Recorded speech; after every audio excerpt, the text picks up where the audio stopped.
next speaker is Brian Rule with Agronomic Effects of Energy Cane Cultivars Biomass for Aviation Biofuel. Please join me in welcoming Brian Rule.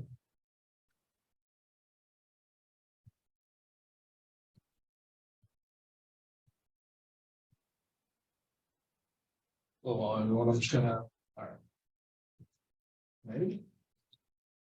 It won't work if you go too fast, but it did. Yeah, Oh. there you go. And maybe adjust the mic up a little bit.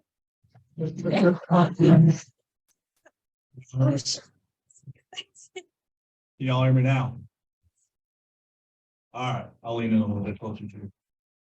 Hello, everyone. I'm Brian Rule, and this is Best Agronomic Practices on Energy Cane Cultivars in Hawaii. This is our outline for our talk today. I'm going to give you a little background first. We'll go over the experimental design, our preliminary results, and any future work. Let's start off by defining energy cane. Energy cane is a sugarcane cultivar that has been bred specifically for biomass production instead of sugar production as we've seen. The last sugar mill on our island left in 1996. The last one in the state, 2006. You might be wondering then, why do we care about best agronomic practices for energy cane cultivars in Hawaii? It's a good question. It's mainly due to the interest in biofuels that have developed over the past few years, especially here in the Pacific. Mainly sustainable aviation fuels, or SAF. Currently, petroleum-based products like regular aviation fuel, diesel fuel, and everything else is shipped in here on barges. So, if we can grow our own feedstock and make our own aviation fuel, we no longer have to take that risk of tankering millions of gallons of fuel across the ocean. Not saying every island could, but if we can, let's say here, do it and ship it to our smaller islands, that's better and less risky than across the ocean. So, to achieve that, you need to pick a feedstock.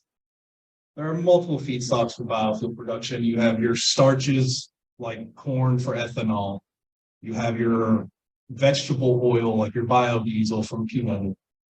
Your algae-based biofuel, which requires a lot of land, although that seems counterproductive since it's algae. And you have your lignocellulosic production feedstocks like your cane, your sugar cane, your energy cane, your rapier grass, and your elephant grass. Of the lignocellulosic biomass feedstocks, energy cane is the best. It is the optimal choice because it produces much biomass. However, there are challenges.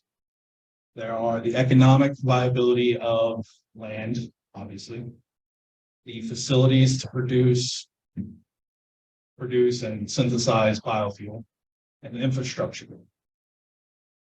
However, that's outside of our scope currently. We're going to look at how best to support it if we can do. And that is growing the feedstock. What is our research question? How can we maximize energy cane production for biomass or sustainable aviation fuel while also maximizing soil health and ecosystem? Answering this is not as easy as a question on a test. We have to look at what feeds biomass production.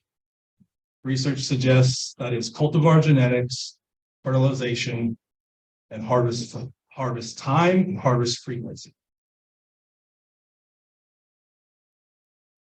Now let's get into my experiment. At the UH Half-Narn Farm, we started a field trial that is a complete randomized design with 2 cultivars, 2 fertilization regimes, and 2 harvest frequencies, all replicated 3 times, giving us a total of 24 experimental units. Each experimental unit is a 4x6 meter plot with 3 rows of energy cane per plot. And we started this in February 2020. Well, excuse me, it was planted in February. These are our treatments. First off, we have H68-1158 and H78-1750. These were both described by the Hawaii Sugar Association right at the quote unquote fall of sugar in Hawaii. So we're experimenting with these because they have not been field tested, obviously, because everything left Hawaii. In their initial claims, H68 was the optimal under suboptimal fertilizer, meaning it grew the best without a lot. And H78 is optimal at optimal fertilization. With these claims, we decided to limit our fertilizer to strictly nitrogen, a high and low frequency. Our harvest frequency is 18 months and 24. This is pretty much industry standard that can be tweaked if your cultivar needs, but this is about the standard. Our response variables are the total yield of the dry biomass. We are not looking at the sucrose like you would in sugar. And we further subdivide that into the cane yield and the top yield. The top meaning the vegetative foliar growth at the top. And this is to determine where our inputs are going into the plant. If we have more biomass accumulation in the tops through cultivars. Our sugar content, which is measured in Brix. Brix is the amount of soluble solids in a solution. And this is an anti-quality for biomass production with lignocellulosic biofuels. This is due to the process of breaking things down on a chemical level. Brix makes it a little harder.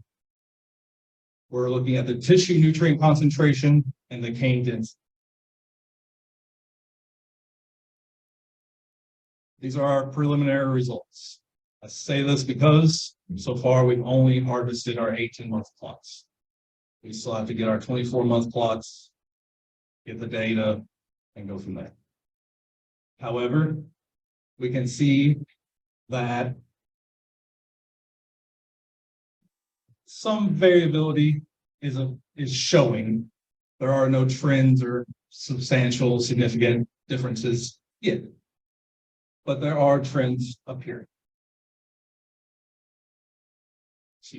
We can see that 68 low is living up to the claim that under low fertilization is producing a large amount of biomass. On our tops data, you can see on our y-axis there that nothing is bypassing 20 megagrams per hectare, meaning all of our energy is going into making other biomass parts, as seen here in our cane unit. Our y-axis goes above 100, so most of our inputs have gone to the actual stock, which is good. You want to know where your fertilizers go. You want to make sure you're not wasting. Our total Brix. As mentioned in the past slide, Brix is an anti-quality. So with that being said, our 68 has substantially higher than our 78. With this being our first year data, we're not going to make any claims as if this is bad. At 24 months, that number could drop. So right now, we're just going to track the data. Our future work.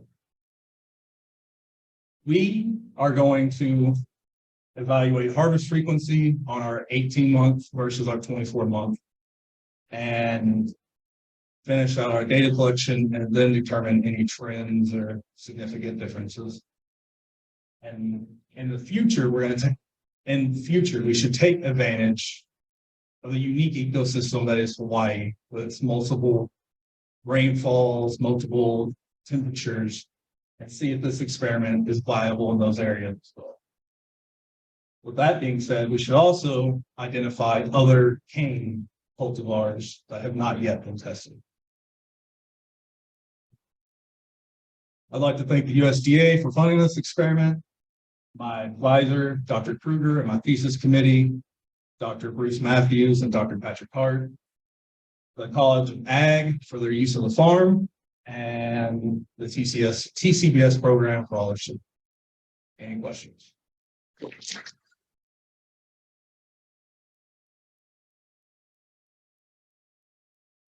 Yes, ma'am. My question is about fertilizer. Is it granular? Is it liquid? It is granular. It's broadcast on the it's granular. With You call, you've got somebody to, I walked in between the rows. Yes. With energy cane, or well, with sugar cane, you can broadcast because it shades out, so the fertilizer does not vulcanize, so you get the full effect. Yes. What are the effects on the soil of modifying energy cane for a long period?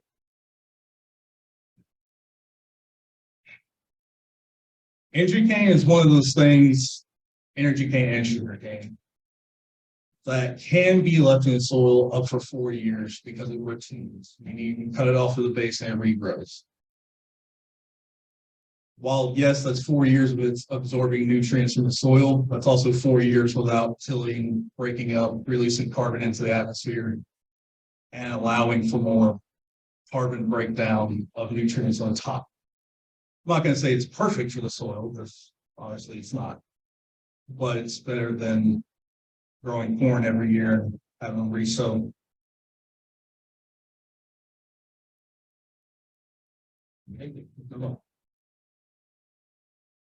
Yes. does it have to be grown in a monoculture? It's really great, diverse field. Most of them. That comes, the plant in itself can grow with others. That comes down to a commercial viability situation. If I was to do this with my own money and my own time, definitely throw in legumes, stuff like that to help. But that comes down to a company policy, but it's possible to grow with other legumes as long as this is established first, so it doesn't get choked out. Yeah, has there been any research done on nitrogen fixers as a alternative to like nitrogen fertilizers? Like growing legumes alongside the sugar Not cane? in any of the research I've seen, but I'm sure if I dug harder, we could find something. I can get back to you on that. Yeah. It's been around for a while. I'm sure someone's tried it. Certainly. Anybody else? You first. Along that kind of same vein, is it possible to grow it? Shade coffee or It's a perennial grass, so the more sun, the better. You could use it to shade out coffee, though, since coffee likes to grow in the shade.